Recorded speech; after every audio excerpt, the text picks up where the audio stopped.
time to bring in our next guest. We talked about the Guardians and the Twins series this weekend. It's a big one.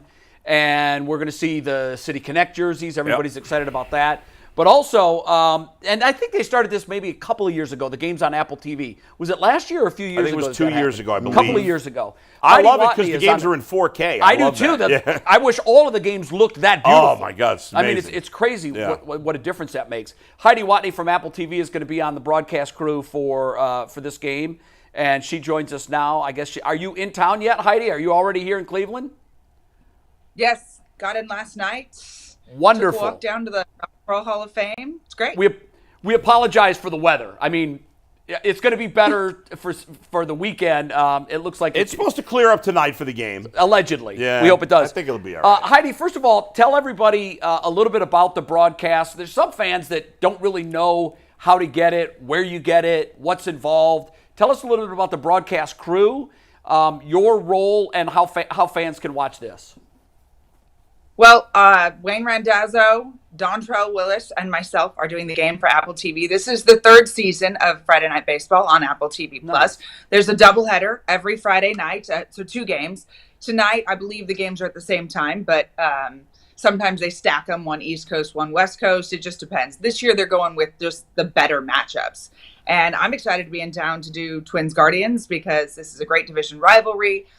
Guardians have been playing really well, first in their division. The Twins hit a little bit of a speed bump against the Yankees, but they're a good team this year too, and they were one of the hottest teams in baseball heading into that Yankees series. They need some like Jobu Juju against them. My God. But it's on. They've been getting killed by the Yankees for 20 years. It's unbelievable. Yeah, it really is. It really is. Going back to like 2002, the record is just a trip. But Apple TV Plus. I neglected to do it this morning, but as soon as we're off here, I'm going to post a link on my X account at Heidi Watney for a free 2-month subscription if you don't have Apple TV. So you can go there and sign up. I say come for the baseball, stay for Ted Lasso or The Morning Show or any of one of the other great shows they've got on Apple TV because they have a lot of great productions. But yeah, you can check us out for free if you have it. But you can get it anywhere. You don't. All the parameters of having different streaming things, you just have to have some sort of internet connection or phone connection to get it. It is true 4K. It is the only thing that is shot in 4K and uploaded and broadcast, and that's why the picture quality is absolutely amazing. And we have a lot of fun bells and whistles too. I'm going to be interviewing a Guardians player right as they take the field tonight. We have manager interviews in game, so we get to talk to them. We get that real-time feel to the game. Wayne Randazzo he's just an encyclopedia of baseball knowledge. He's amazing. The stories he pulls out, I think I found cool stories to tell during the game, and then he goes and tells an even better one. So he's amazing. Dontrell Willis, everybody loves the D Train. He's fantastic. Well, wait a second. I'm a Cubs fan, so I still get the willies from Dontrell Willis. Every time I see him, I get a little anxious. But no, he's great, and the broadcast is great. And Heidi, I'm not just saying this because she's here, but I believe Apple TV. I love Apple TV. I believe they have the highest percentage of good shows. Obviously, like Netflix has more stuff than Apple TV. Sure. But if you look at they're about quality, percentage of quality original content. Yeah. Apple TV, in my opinion, beats anything. You didn't mention Severance, which is great. Silo is another great show on Apple TV. Oh yeah, Silo's great. Almost everything I've watched on Apple. Now, Ted Lasso is the best. We just watched it with my son for the first time. It was my third run through of Ted Lasso. No kidding. It's one of the great. I think it's maybe the best comedy of all time, along with Seinfeld and Curb Your Enthusiasm. Wow. It's just really. It is the show of the 2020s. It is because we needed it at a time where COVID and Republicans and Democrats hating each other. This was something that everybody could come together on, and it made you feel good. It made you feel good watching it. So that's absolutely true. And I love the 4K. I mean, once you watch a baseball game or any sport, but once you watch a baseball game in 4K, it's high def, which is still great, but it's hard to even go back to traditional high def because the 4K, I feel like I'm sitting behind home plate. It does. Watching the game. What it did for me, Heidi, is after I saw the first game on Apple TV, every other baseball game I've watched since then, it's ruined it for me. Even as Bull said in the high def, because 4K, my reaction to 4K, I remember when high def came out, and I said I can never watch standard definition ever again in my life. Yeah. There was that big of a leap from standard definition to high definition. I think the jump from high definition to 4K is even better. It's crazy. It does feel like you're right there at the gate. Yeah. It's crazy. It's awesome. Yeah, I asked my bosses at Apple, like, why our picture quality is so much better than everyone else. And they went into a very technical explanation of how it is actually shot in 4K, uploaded to a special place somewhere in the Midwest that can only upload this, and everything else is actually shot in 780 and up-resed and blah, blah, blah. Right. Anyway, if you haven't seen Friday Night Baseball, right as soon as I'm off of here, I'll go post the link on X. You can sign up and get it for free for 2 months, and you can watch because it is absolutely stunning. And we have, all the cool equipment, the Megalodon operator, which is the camera that's on the Steadicam. The guy runs all over the field, and he's right in the players' faces, which they probably hate. But it brings the fans closer to the game, and it gives them that in the dugout, on the field feel. That's the big thing with Apple is they want it to be a good experience for the fans, and that's all they care about. Heidi, what do you think about the City Connect uniforms? I'm a big jersey guy. Do you believe that they should wear the City Connect jerseys more than once a week? They're sweet. Well, it depends on which city we're talking about. Tell me which ones you think are trash. Yeah, we love the new Cleveland ones. I like them too. Yeah. I like them too. I think it's cool. I like how they were going after that Cleveland, the nod to the city, the nod to the connection that so many people feel. I mean, Chris Rose, I absolutely love the guy. Every time I was in Cleveland, 2016 postseason, I was here the whole month, I would text him because I'm like, your city is great. It's 72 and sunny. That whole postseason, the weather was fantastic. It was great that year. But yeah, yesterday it was great. I landed, I went for a walk. It was beautiful.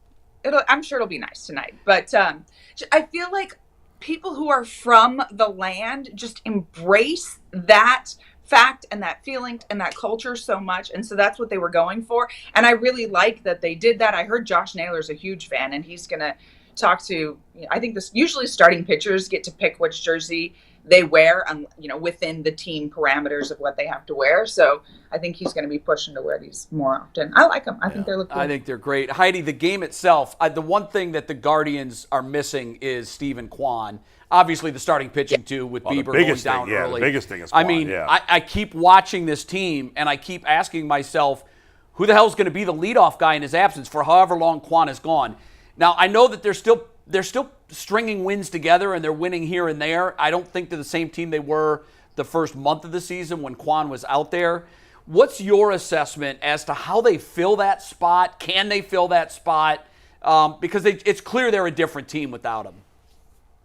Yeah, Steven Kwan has been fantastic for the Guardians. He's that true leadoff hitter, that contact guy. I think he's riding 70-something streak of not striking out. It's insane. It's amazing.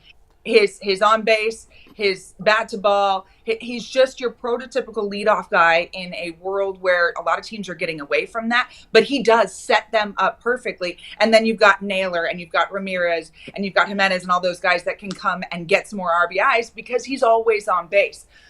They do definitely miss him. I believe, though, I think he's going to be back in a couple of weeks. It's not as bad as they initially thought. They just have to string it together for 2 more weeks. They can get him back. It's not like he's been down a long time and going to need a lengthy rehab and recovery for that.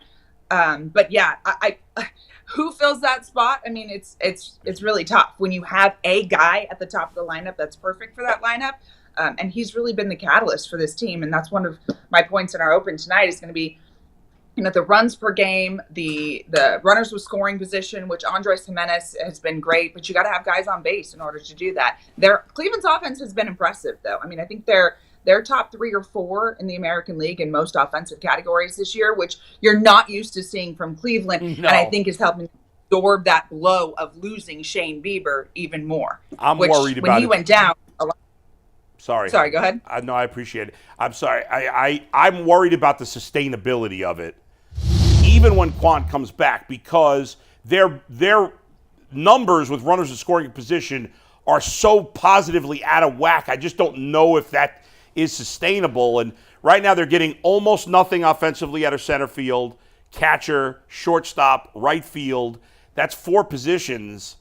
that they're really getting nothing from offensively. It makes me nervous. By the way, I gave the Guardians the answer, and the Guardians in the leadoff spot the last week are about like 2 for 30. I gave him the answer a week ago, even though this guy doesn't play every day, and I know he's not a traditional leadoff hitter in any way, but I'm leading off David Fry because he's good at getting on base. Since he's come to the big leagues, all he's done is get on base. And I know he's not a big runner, although he can move for a catcher. But anytime he's in the lineup, I lead him off, or I bat Jimenez 1 and bat him 2 because he's good at getting on base. But I am worried about the sustainability of this offense. Are you? No. Okay. Especially because Kwan's going to be back in a couple weeks. It's a 6-month season. 2 weeks is such a small. I mean, I know he's already been gone for 2 weeks, but once he's back, summer's cooking. You guys, the offense, it's not like one guy that's getting everything done. I know Steven Kwan sets the table, but you have, we have a graphic in our research pack this morning that talks about Josh Naylor, Steven Kwan, Jose Ramirez, and Andres Jimenez, and how the 4 of them have been stringing it together. The positions you mentioned not producing offensively is pretty much traditional across baseball. You don't usually get a lot from your shortstop unless it's Carlos Correa. You don't usually get a lot from Bobby Witt Jr. in the division. He's pretty good. You don't usually get a lot from catcher. Center field's not necessarily a power position. Those are your defensive positions, right? And the defense for Cleveland has been great, as is traditionally, the bellmark of that team. It's defense and it's pitching. Your bullpen has been the best in baseball once again. That was what carried Cleveland in the years when they were running to the World Series in 2016, was that shutdown bullpen. And they've got that again. You've got Tristan McKenzie emerging as a superstar. Dontrell loves this guy. He is his due. So expect him to heap a lot of praise on him tonight on our broadcast. But I think if you can get enough offense, you've got all those other pieces that can keep the team afloat, and you're getting enough offense. And you've got guys like Josh Naylor and even his brother Bo that are coming into their own. Austin Hedges just got his ring last week in Texas, and I remember them saying seeing your teammate get that can just kind of remind you where you want to be and give the team a boost in its own right. He walked around showing it off and then said, all right, we're back to the here and now. Look, you get a Twins team limping into town. You take advantage of that. You go for the kill. You extend your division lead. That can do a big thing for a team that's missing that prototypical leadoff guy that's a catalyst for your team, but he's going to be back in a couple weeks. You just have to string it together until we get to June, and then, someone else will probably get hurt because it's baseball. But you've got the team.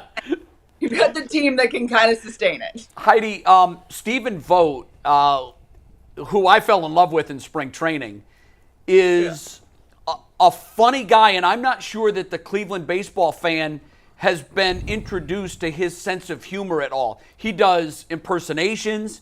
He does skit comedy. Like, the guy could be on Saturday Night Live. He is that funny. I'm wondering if at any point in the broadcast tonight you guys have anything planned to either tell stories about that, show past video clips of him doing some of his impressions. How are we going to introduce the Cleveland baseball fan to his sense of humor? Because I'm not sure it's been done properly yet. Wait, how has the Cleveland baseball fan not been introduced to the referee, the personality? Yeah, that is Stephen Vogt. He's fantastic. I used to fill in on Intentional Talk at MLB Network, and it was always a joy to have him on. It's always a joy to see him. In fact, when I saw him when we would do games in Seattle last year, I asked if that personality is still out there, and I'm sure behind closed doors that he's showing it to his players, but he's in a different role now. So he has to, be a little bit more serious, but that's part of his charm, is that he can navigate both things really well. Yeah, we'll definitely be showcasing some of that on the broadcast tonight. I can't wait to sit down. My favorite part of every week is our manager meetings, where we get to sit down for 15, usually goes a little bit longer because I ask a lot of questions and I'm quite chatty, but for 15 minutes just in the manager's office with them and talk about their team and what's going on. And I haven't had a chance to do a Guardians game this year, so this will be my first time seeing Steven in that role in person in his office, and I look forward to that because he's one of my favorite people in the game too. Just a genuinely good human being, not to mention the impersonations and the great personality that he has and his ability to really bring people together, which was why he was a major leaguer for so long. Obviously, he had the talent and the skill, but he was one of those clubhouse presences that people wanted on their team because he's just that guy. And now he's heading up the Guardians. And no wonder there's good vibes in Cleveland right now with him at the helm. Heidi, I'm a little nervous. I look at this division, and this division traditionally is not that good. It's one or two teams at the top, but this year there's some teams hanging there. Everybody in the division besides the White Sox have been playing decent ball. Do you expect that to continue, or when is the shoe drop on some of these other teams besides the Twins and the Guardians? I expect it to continue. I mean, we just had the Royals last week? I don't know. They're all blending together, but they're a dynamic team. Bobby Witt Jr., oh my gosh. I'm sorry, Cleveland fans. I love him. He's a six-tool player because he's mastering that mental element of the game too. He's such a grinder. I mean, he's what you want to build your team around. He reminds me a little bit of Dustin Pedroia, not as loud, cocky, swaggy, but like just a hard-nosed player that came up in the game and wants to do it right. And then you've got Salvador Perez, the veteran that went through the rebuilding years, and they were fun to watch last week. And then you've got young team in the Detroit Tigers too, and AJ Hinch. I just love him, and I think he's a great manager, and he's really good. When he came over to the Astros, it was the same situation. They were a building team, and he helped guide those teams into the years where they had success in Houston before the whole scandal and all of that. But so I don't think, unfortunately for the Guardians, I don't think any of the teams in the division are going anywhere, but the Guardians are a good team too. And that's good for the Central because, the AL and NL Central have been kind of doormats, at least in terms of like the national scale, how people have viewed those divisions. And they're good now, and they're challenging, and they're outside of this Twins performance against the Yankees, which again, I think we need to go do some sort of like Joe Boo something to exercise those demons for Minnesota.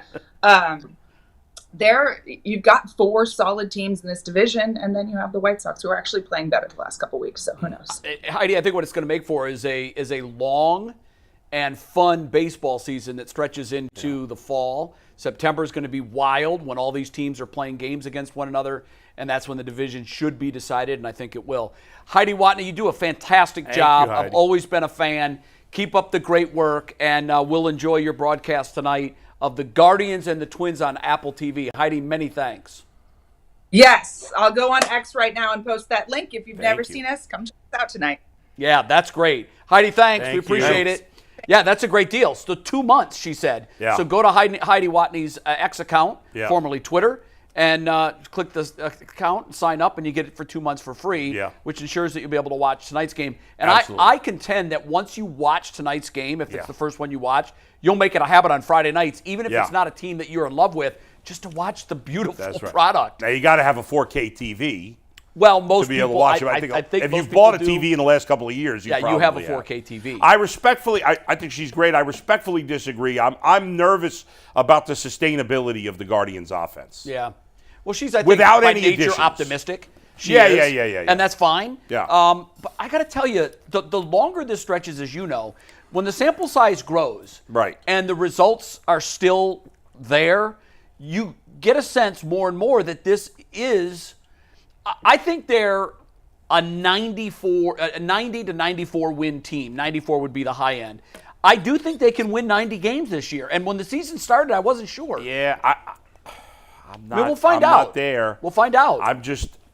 I think they're doing it a little bit with smoke and mirrors right now because the rotation is not very good and you got too many holes in the lineup. They got to make some trades at some point, and I just have no faith they're going to. Trades have to happen, and you're right. There's, Florial has given them nothing. Ramon Laureano has given them nothing. The catching position outside of David Fry, and I got to tell you, when you first said Fry is the leadoff guy, I know it sounds crazy. You're out of your brain. I know it sounds crazy. It's just not a traditional move. Yes. But who else is going to fill that role? Else. No. And because he gets on base so much. Hell, the whole idea is to get on base as the leadoff hitter. This guy does whatever they need him to do, and everyday catcher. So good. Are you okay with that?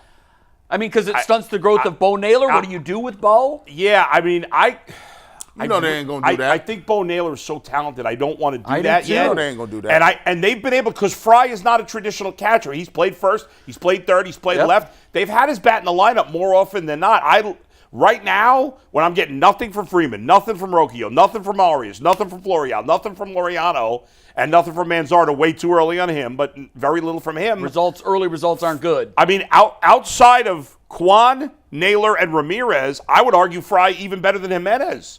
At worst, he's been their 5th best hitter. At worst. Yeah, I think you're right, and the numbers bear that out. Yeah, I mean, so- not just the average, but the on base. The guy gets on base. Just because the guy wasn't a hype prospect doesn't mean he couldn't be a good ball. I know, can't be but a it good ball takes a player. special organization that can pivot on that. Yes, Particularly yes. when Bo Naylor is the guy that Yes, would, I it get would be it. at his detriment. Didn't you guys hear what they said at the beginning of the season? They want to play young dudes. They came out and said that. But David Fry is young. He's not old. Well, what I mean, How old is David Fry? when it comes to making trades, right? I think they're going to Yeah. exhaust all options.